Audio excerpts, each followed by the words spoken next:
BC రిజర్వేషన్ల ఆర్డినెన్స్పై వ్యాఖ్యలను MLC కవిత విజ్ఞతకే వదిలేస్తున్నామని శాసనమండలి ప్రతిపక్ష నేత మధుసూదనాచారి అన్నారు. పార్టీకి ఎవరూ అతీతులు కారన్నారు.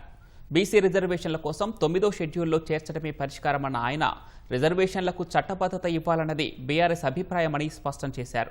బిల్లులోని అంశాలు, ఆర్డినెన్స్ అంశాలు వేర్వేరు అని ఎలా అంటారన్న మధుసూదనాచారి ముఖ్యమంత్రి తప్పించుకునేందుకు ఏదేదో మాట్లాడుతున్నారని ఆక్షేపించారు.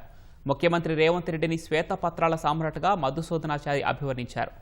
48 ఢిల్లీ పర్యటనపై సీఎం శ్వేతపత్రం విడుదల చేయాలని డిమాండ్ చేశారు.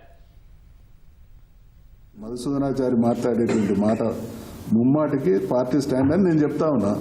ఎదుటోళ్ళు మాట్లాడేది అది పార్టీ స్టాండే అడగండి. వారు విజ్ఞతగా వదిలిపెడుతున్నాం. అన్ని పార్టీ గమనిస్తున్నది.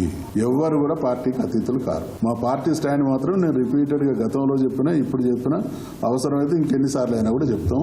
పార్టీ స్టాండ్ 42% చట్టబద్ధతతో కూడినటువంటి రిజర్వేషన్లు అమలు చేయడమే పరిష్కారం. అయ్యా మీకు అన్ని తెలిసే పెట్టింది కాబట్టి మీరు ఏదైతే హామీ ఇచ్చిందో డిక్లరేషన్లో దాన్ని తూచా తప్పకుండా పాటించండి, దానికి చట్టబద్ధత తీసుకురండి అనేదే మా డిమాండ్. దానికి మించి ఒక్క అడుగు కూడా మేము అటు ఇటుకు అది లేదు.